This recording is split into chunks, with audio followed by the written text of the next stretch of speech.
¿Qué tal, mis estimados estudiantes? El tema de hoy es vector resultante. Empecemos entonces. Para el segundo problema nos dicen, dados los siguientes vectores, determinar el vector resultante de forma analítica y gráfica. El vector resultante se denota como R igual a 2B menos C. En este caso nos dicen qué operación debemos hacer para determinar a nuestro vector resultante. El problema nos proporciona a los vectores B y C y lo que nos toca hacer ahora es realizar la operación que indica el enunciado. Veamos cómo. Empezando por el vector 2B tendríamos el siguiente valor.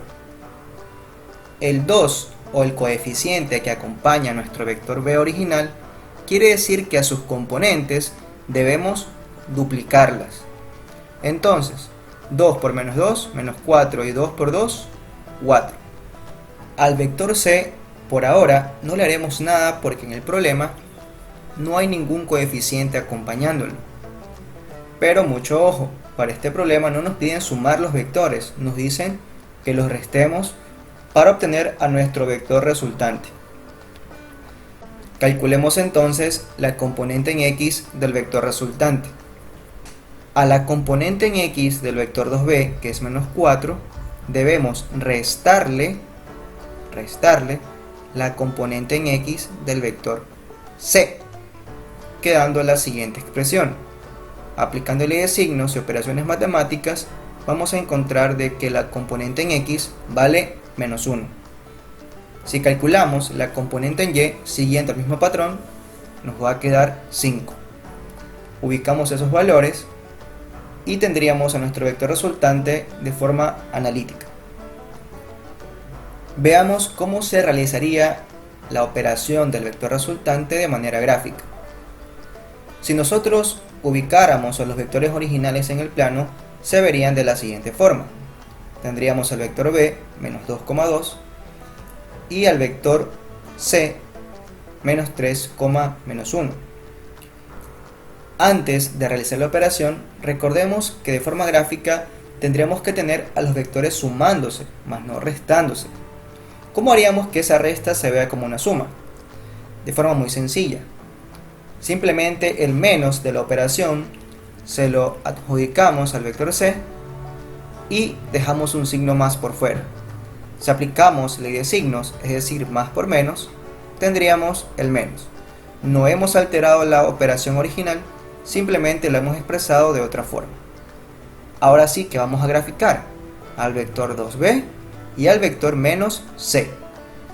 Y posteriormente aplicaremos un método para poder determinar la resultante de forma gráfica. Partiendo por el primer término de la operación, nos dicen que hay que graficar el vector 2B. Entonces, hay que duplicar el tamaño de ese vector, quedando de la siguiente manera. Este sería nuestro vector 2B. Y posteriormente deberíamos graficar al vector menos C. ¿Qué le hace el signo negativo a un vector? Simplemente cambiarle su sentido. Mucho ojo con lo que va a ocurrir. Los signos de las componentes en X y en Y cambiaron. De menos 3 a 3 y de menos 1 a 1. Ya tenemos entonces a nuestros vectores graficados en el plano según la operación que indica ahí.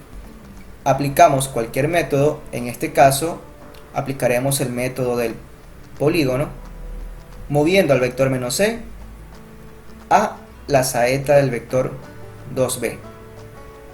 Y luego trazamos al vector resultante desde el inicio del vector B hasta el final del vector menos C, quedando lo siguiente. Corroboremos valores. La componente en X del vector R estaría marcando menos 1 y la componente en Y de dicho vector estaría marcando 5. Y otra vez lo corroboramos con el resultado obtenido en la forma analítica. El problema 3 menciona, dados los siguientes vectores, determinar un vector C en coordenadas rectangulares, de tal forma que al sumarse con los vectores A y B, dé una resultante nula. El problema ya nos da a los vectores A y B. Pasemos a la interpretación. Si nos dicen que los vectores A y B tienen que sumarse con el vector C para dar una resultante, entonces estamos aplicando la siguiente operación. Sumamos A más B más C y tendremos un resultante. Ese vector C es desconocido para nosotros, es decir, que debemos dejarlo expresado en forma de variables. Y al sumar estos tres vectores, la resultante tiene que ser nula. Quiere decir que la componente en X debe dar 0 y la componente en Y tiene que dar 0. Si nosotros quisiéramos calcular la componente en X del vector resultante, tendríamos que hacer la siguiente operación. Sumaríamos la componente del vector A en X, la componente del vector B en X y la componente del vector C en X. Y eso sería la componente en X de la resultante, que en este caso ya nos dicen que va a ser 0. Se acaba de armar una ecuación de primer grado que es algo muy sencillo. 3 más menos 5 nos va a quedar menos 2, más X igual a 0. Si despejamos X, tendríamos que mover al menos 2 al lado derecho, cambiando su signo, de la siguiente manera. Esto nos quiere decir que la componente en X del vector C tiene que valer 2. De la misma forma haremos para el cálculo de la componente en Y del vector C. Y ya tendríamos las dos componentes de nuestro vector C. Entonces quedaría expresado de esta manera. Pero para corroborar que esos valores están bien calculados, veamos cómo se vería esto en forma gráfica. Graficamos al vector A, al vector B y el vector C que acabamos de calcular, 2, menos 3. Si aplicamos el método del polígono, recuerden que el primer vector es A ese no lo movemos en este caso al segundo vector, ubicándolo en la saeta del primer vector. En este caso nos quedaría así. Y el siguiente vector en la operación que sigue es el vector C. Por lógica, el vector C tiene que ser ubicado en la saeta del último vector que quedó, que en este caso es el vector B, quedando de la siguiente forma. Si nosotros trazáramos al vector resultante desde el inicio del vector A, que es el primero, hasta el final del último vector, que en este caso es el vector C, se darán cuenta que no hay cómo trazarlo, porque ambos puntos coinciden.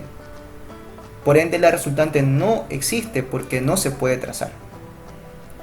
Y de esa forma se corrobora de que el cálculo fue correcto, porque la resultante para este problema es nula.